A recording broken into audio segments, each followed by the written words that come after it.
አሁን የደረሰን ዜና ይህ አዋዜ ሰበር ነው። ከዜናው ጋር ዓለም ነዋሴ ነኝ። ፕሬዚደንት ዶናልድ ትራምፕ ትናንት ከሌሊቱ 7 ሰዓት ጀምረው በአየር ኃይልና በባሕር ኃይል የጦር ጀቶች ፍላጻ በሦስት የተለያዩ ስፍራዎች ላይ 20 ኢላማዎች የተደበደበባትን ኢራን የኒውክሌር ድርድሩን በማጓተትሽና ሄሊኮፕተራችንን በመምታትሽ ዛሬም በዛሬው ዕለትም በደረቅ ሌሊት ክፉኛ ስንደበድብሽ እናድራለን ሲሉ ዛቱም።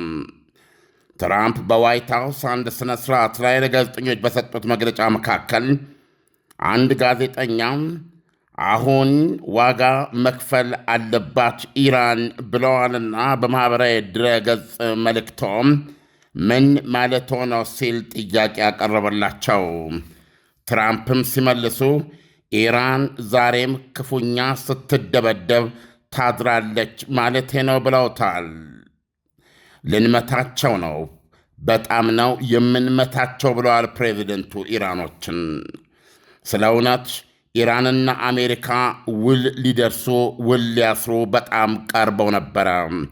ነገር ግን ኢራኖች ሆን ብለው እግር በመጎተትና ነገር በማንዛዛት ጊዜውን በመግደል አያሌው ሞኞ ሰው አማኙ አደረጉን፣ ጢባ ጢቤ ተጫወቱብን ብለዋል በምሬት።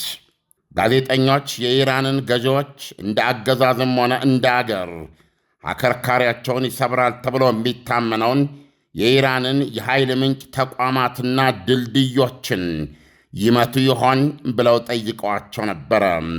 ትራምፕ ዝርዝር ኪስ ይቀዳል በማለት በቀጥታ ሳይመልሱት ቀርተዋል። በዓለማችን አሉ ትራምፕ እጅግ ኃያሉ ጦር አለን፣ አንዳንድ ጊዜ ልትጠቀምበት ይገባል ሲሉ በደምሳሳው መልሰዋል። ኢሳይያስ እንግዲህ እንደሰማኸው ነው። ለአድማጮቻችን ግልጽ ለማድረግ ይህ ሰበር ዜና ነው። ፕሬዚደንት ዶናልድ ትራምፕ ዛሬም ኢራን ላይ ጦራቸው የጥቃት እርምጃዎች እንደሚወስድ ገልጸዋል። እንደሰማኸው ደግሞ እነዚህ የተጠቀሱትን መሠረተ ልማት በተለይም የመብራቱ መሠረተ ልማት የኤሌክትሪክ ሲቲ በአጠቃላይ የሀገሪቱ የኤሌክትሪክ ምንጭ ማስተላለፊያ የምትለው በአንድ ወቅት በሰጡት መግለጫ ላይ 10 ቢሊዮን ዶላር የተዘረጋ መሠረተ ልማት ነው እና ኢራንን ወደ ጽልመት እከታለሁ ብለው የዛቱበት እንደነበር አይዘነጋም። እንደዚሁም ሀገሪቱ ከቦታ ቦታ ከከተማ ከተማ እንዲሁም ደግሞ በመላ ሀገሪቱ በአገናኝነት የተዘረጉ በባህር ላይ የሚያቋርጡ በሐይቆች ላይ የሚያቋርጡ በወንዞች ላይ የተለያዩ የድልድይ መሠረተ ልማቶችንም እንደዚሁ እንደሚያወድሙ መዛታቸው አይዘነጋም። አሁን ይህን አላድርገውም አላሉም እና አሁን ባለው ዘገባ መሠረት ፕሬዚደንቱ ከፍ ያለ ጥቃት ሊሰነዝሩ እንደሚችሉ በማስጠንቀቅ ላይ ናቸው። ይሁንና ኢሳያስ የኳታር የልዑካን ቡድን ሲበር ኢራን ገብቷል። እሳቸውም በንግግራቸው ለመስማማት ለመደራረስ ብዙዎቹን ጉዳዮች ተደራድረንባቸዋል እና የቀሩትን ፈጻጽሞ ወደ ፊርማ በማምጣቱ ሂደት ላይ ነው ኢራኖች ጥባጥቤ እየተጫወቱብን የሚገኙት ብለዋል። እና እንግዲህ ኳታሮች እነዚህ የተባሉት መራራቆች ላይ የተባሉ ክፍተቶች ላይ የተባሉት መንዛዛት የመሳሰለውን ነገር እጅግ የሚያጥርበትንና ምናልባት ፕሬዚደንቱ በፈለጉት በዚህ ቀን በእነዚህ ጉዳዮች ላይ ከ100 ሚሊዮን በርሜል በላይ ነዳጅ ዘይት ተላልፏል ነው የሚሉት። ብታምንም ባታምንም ግን ዓለም ሌላ ወገኖችስ አረጋግጠውታል። እነሆ የቤት ባለቤት የመሆን ህልሞን እውን የሚያደርግ ልዩ የምስራች! የመጀመሪያ ዙር የልዩ ቅናሽ ዲስካውንት ሽያጭ ጀመርን። በ5 ዓመት ውስጥ 5 ፕሮጀክቶችን አጠናቆ በማስረከብ ብዙዎችን የቤት ባለቤት ያደረገው ጀምቦሮ ሪል ስቴት አሁን ደግሞ በቦሌ ቡልቡላ እጅግ ቅንጡ አፓርትመንቶችን ይዞ መጥቷል። በ15% ቅድመ ክፍያ ብቻ ማለትም ከ1.9 ሚሊዮን ብር ጀምሮ በመክፈል ቀሪውን በ15 ዙር የረጅም ጊዜ አከፋፈል ማጠናቀቅ ይችላሉ። 8 ዘመናዊ ሊፍቶች፣ የልጆች መጫወቻና ማቆያ፣ ላይብረሪ እንዲሁም ለአዋቂዎች ጂምና ስፓ ለእያንዳንዱ ገዢ በነፃ የተበረከቱ ናቸው። ከዚህም በተጨማሪ 40% የተገነባውንና ሳር ቤት ቫቲካን ኤምባሲ አጠገብ የሚገኘውን ቅንጡ የዲፕሎማት አፓርትመንት ከ1.3 ሚሊዮን ብር ቅድመ ክፍያ ጀምሮ በመሸጥ ላይ ናቸው። ልብ ይበሉ፣ ሁሉንም ቤቶቻችንን ሲገዙ ያለምንም የዋጋ ጭማሪ ገንብተን እናስረክቦታለን። ለተጨማሪ መረጃና ግዢ ለመፈጸም አሁኑኑ በ0990 27 27 33 ይደውሉልን። ጀምቦሮ ሪል ስቴት በጊዜ ግቡ። አንዳንድ ጊዜ የአሜሪካ ፕሬዚደንት ናቸውና ይሄ መግለጫ በቀጥታ ከፕሬዚደንቱ ከሚሰበሰብ መረጃ የሚሰጥ ነው። ይሄ ላይሆን ይችላል ብሎ ፕሬዚደንቱ ላይ ጥርጣሬ ለማስቀመጥ ያስቸግራል። ይህን መረጃ ይዞ በኢራን በኩል የሚስተባበልበት መንገድ ካለ ያንን ማቅረቡ ነው። አሁን ግን የዩናይትድ ስቴትስ አሜሪካ ፕሬዚደንት ከ200 በላይ የንግድ መርከቦች በሰርጡ በሰላም ተላልፈዋል የሚሉት እነዚህ 200 መርከቦች ደግሞ እንግዲህ አንድ አልፎ አልፎ ሌሎች ቃጫኞችም እንደዚህም ይኖራሉ። በነዚህ ዞሮ ዞሮ በነዚህ አማካኝነት ከ100 ሚሊዮን በርሜል በላይ ነዳጅ ዘይት ተላልፏል። እንደሚታወቀው ሆርሙዝ ሰርጥ በቀን 20 ሚሊዮን በርሜል የሚተላለፍበት ነበረ ከጦርነት በፊት። ስለዚህ ከ100 ሚሊዮን በርሜል በላይ ነዳጅ ዘይት ተላለፈ ማለት ምንድነው መተላለፊያው በሙሉ አቅሙ ይሰራ በነበረበት ጊዜ ሊያስተላልፍ ይችል የነበረውን የ5 ቀን ያህል ኮታ ተላልፏል ማለት ነው። ቀላል ግምት የሚሰጠው አይደለምና ጦሩ ይህንን አጠናክሮ እንዲቀጥል ማዘዛቸውን ገልጸዋል። ይህንን ስናደርግ ትናንትም የራዳር ጣቢያዎች ተደብድበዋል። ዛሬም የራዳር ጣቢያዎች ናቸው የሚደበደቡት። ከሚደበደቡት ውስጥ አንዱ ናቸው።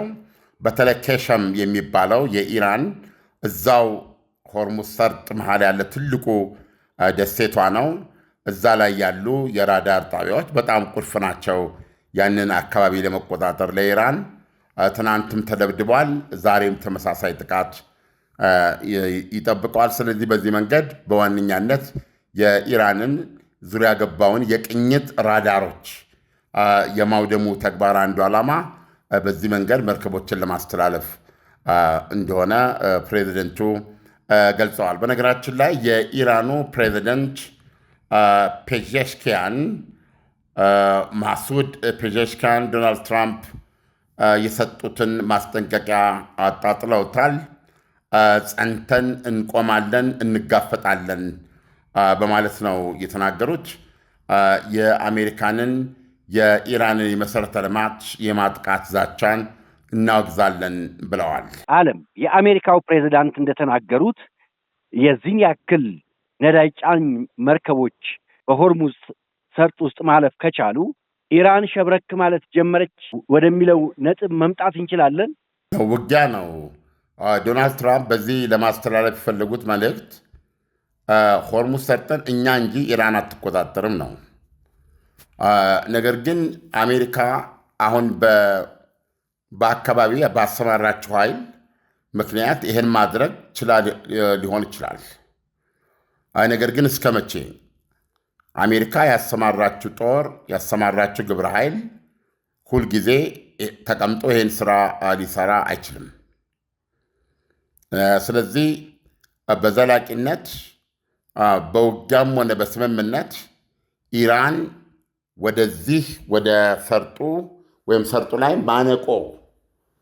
ማነቆ መጣል እንዳትችል የሚያደርግ ቋሚ የኃይል ስምሪት፣ አለበለዛ ደግሞ በሰላም ስምምነቱ ላይ ጦርነቱን የሚያስቀር ስምምነት ሲፈራረሙ ይህንን ቦታ እንድትለቅና በምን መንገድ ዳግም እግሮቿን ዘርግታ መዝጋት እንደማትችል ቃል ሰጥታ የሚፈረም ስምምነት ነው ዘላቂ መፍትሄ ሊሆን የሚችለው። ግን እስካሁን ባለ ሁኔታ በዚህ ጦርነት ውስጥ ኢራን ትልቅ ያወቀችው ኢኮኖሚያዊም ወታደራዊም ለወደፊቱም ምንም አይነት ጥቃት እንዳይፈጸምባት መከላከያ ጋሻ ዲተረንስ ሆኖ የሚያገለግላት እሱ እንደመሆኑ መጠን እውነቱን ለመናገር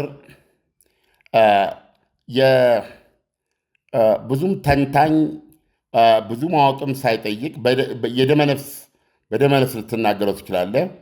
ከቁጥጥሯና ከአቅሟ በላይ የሆነ ነገር ካልመጣባት በስተቀረ ልትቋቋመውና ልትበግረው የማትችለው ኃይል ካልተሰነዘረባትና ወይም የሚሰነዘረው ነገር በዛቻው ላይ የተቀመጠው ነገር የሚያደርሰው ጉዳት አጠቃላይ ሆርሙዝ ሰርጥንም ጭምር በእጇ ማስቀረቷም ጭምር ሊያካክሰው የማይችል አደጋ ሊሆን እንደሚችል የምትሰጋበት ፖይንት ላይ የሚያደርስ የጦር ዕቅድ ቀርቦ እና ይህንን የጦር ዕቅድ ተፈጻሚነት ኢራን ምንድነው እንዲቀር እንዳይፈጸም ከመፈለግ ብቻ ነው ልታደርገው የምትችለው።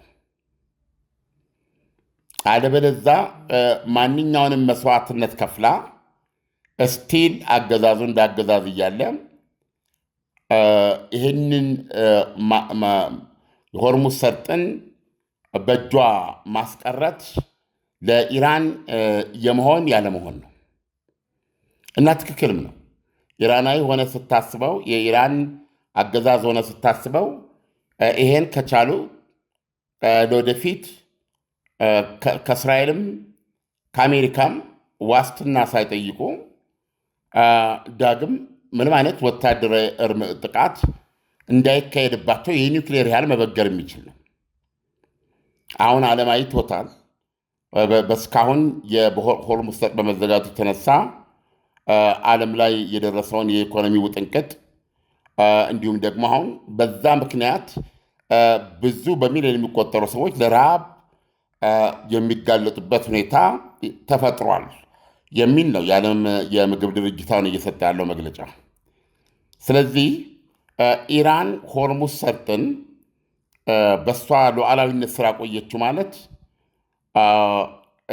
ማለት ከክልሉ በኩር ኃይሎች አንዱ ያደርጋታል ማለት ነው እና ከኢራን ጋር ትደራደራለህ እንጂ አትተኳኮስም።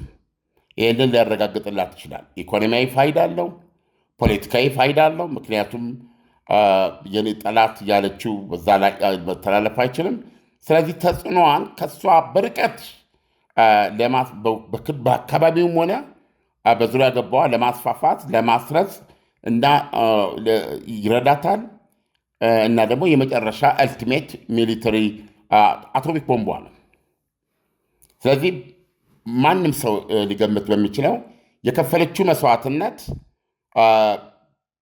በሰው ኃይልም በሺህ የሚቆጠር ወታደር እኮ ነው አይደለም በዚህ ጦርነት የሞተባት።